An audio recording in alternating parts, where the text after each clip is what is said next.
Now, earlier we were discussing the implications of inheritance tax for single people and childless households. You have been sending in an awful lot of questions, and financial advisor Eoin McGee has stayed with us. Eoin, thank you for that. We're going to get through as many as we can. So our first one, I was gifted €200,000 from my parents so as that I would be able to buy out my ex.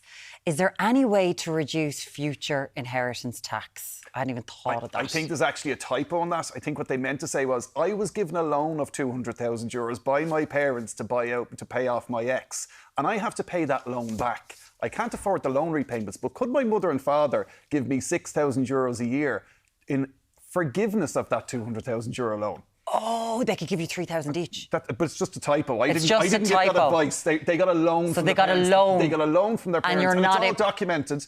And now the parents, anyone in the state can give anyone else in the state €3,000 each. And the document that they agreed on, the loan agreement, says, rather than giving you the €6,000 a year, we're just going to forgive you €6,000 a year of the loan we gave you to buy out your ex. And when the parents die, whatever's left on the loan will come off the 400,000. Yes. And just get some advice there. Each parent can give 3,000 a year. A year. So it's 6,000 a year they can give. That can come off this and for the. And there needs to be interest on it too, but that can come out of the 6,000 as well. Thank you very much for that. It's an unfortunate typo. It is an unfortunate typo. I hope you were listening to that. Rewind. My partner passed away 2 years ago. We'd been together for 30 years.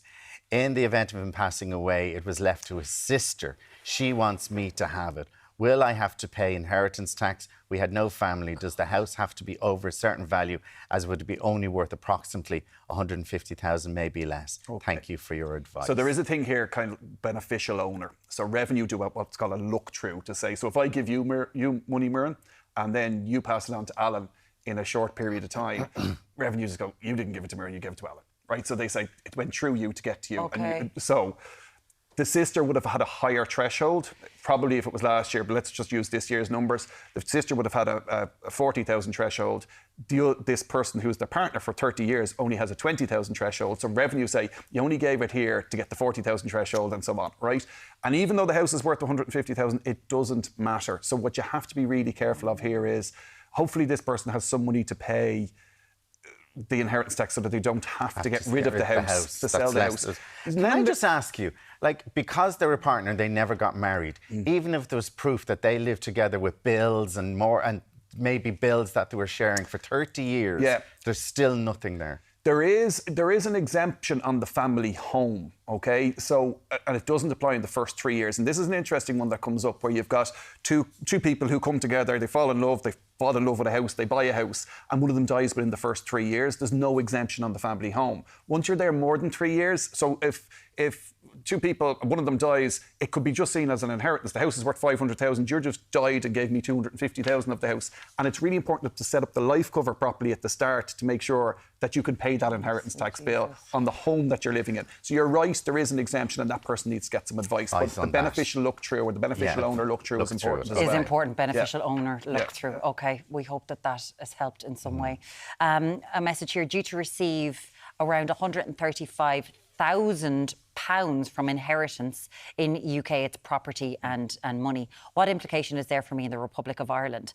What and how do I need to declare it to the Republic of Ireland Revenue? So again, we could get very caught up in these ones. What I would say here is luckily enough, we have a double taxation agreement with the UK. And what that means is, let's just imagine that the tax you pay in the UK, and I'm totally making this number up, is €30,000, right?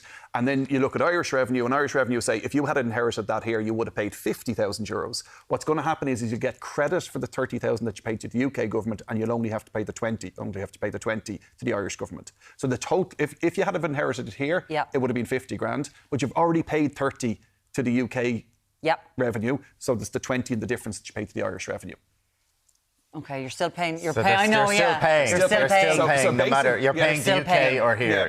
And you're still paying it. You can't get around. There could be a whole pile of things about domicile and residency and all of those things, but that's the general. The double taxation agreement gives you credit for tax you paid abroad. So you have to just get on to Revenue in Ireland about this. You just have to. You can literally pick up the phone to Revenue. Revenue, or get a good tax advisor. Or get a good tax advisor. My uncle's house is in the Fair Deal scheme, and it will be left to me. How much tax typically will I be liable to pay? Well, one of the things that person might do is if they don't have any other property and the family home exemption, if they were living with the uncle maybe for a period of time and they've no other property, they might get the exemption. The thing about it is because they're in fair deals, which means they're in a nursing home, so the house is probably lying empty, right? Yeah. And this is something that people get caught out a lot, right? So the family home exemption only applies if you don't own any other property at the time the family home was given to you and you've been living in it for a period of time. Okay, but if you say your parents, and I know I'm jumping from that person's story, right? But say your parents, you're living at home, you never moved out, you're 30 odd years of age, you're still living at home, and your parents die.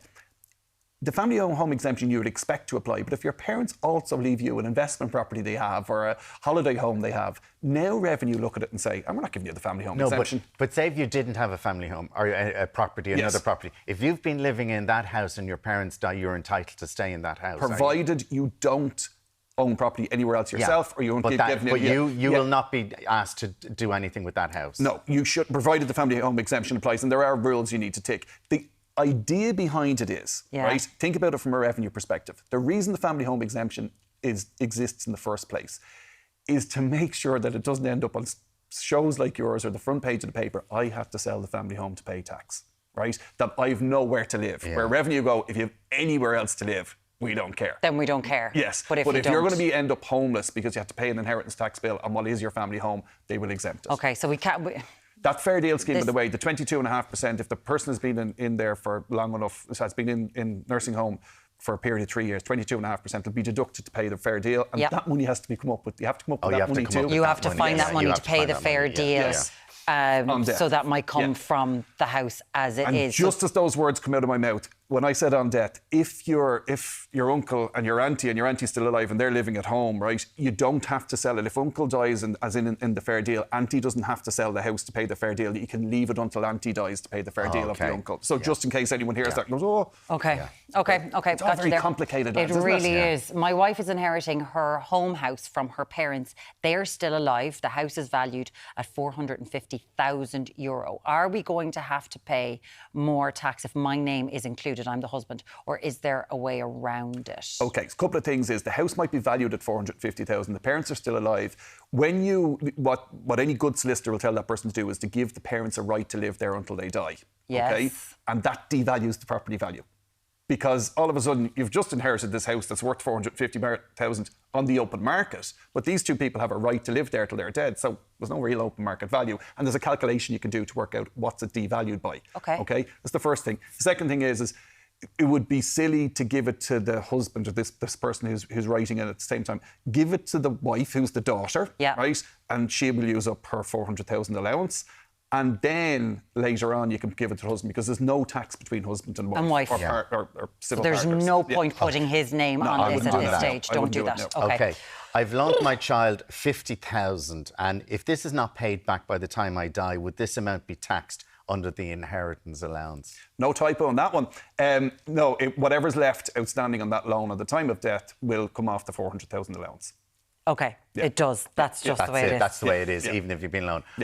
But always remember, each parent can give their children 3,000 a year. That's 6,000 a year, tax-free. So even if you take one thing away from this morning, that should be it. But also one of the things we do a lot of is we will say, we're talking about using it as a mechanism to pay back a loan, but also you can set up an account in a child's name. So say, for example, you want to help your child out with a deposit for a house later on in life, and the child is young and you can afford to give them some money. If you put 3,000 from mammy, let's call it just in the general term, and 3,000 from daddy into an account in the child's name, right? That can build up, say, over 10 years. You're putting $6,000 a year into it. That's €60,000. It's grown to 70,000. They will pay tax on the growth. The child will, or the adult now, when they're getting it back. But it won't come off the 400,000 allowance, and they can use that for a deposit for a house if that's what they want to do. Okay.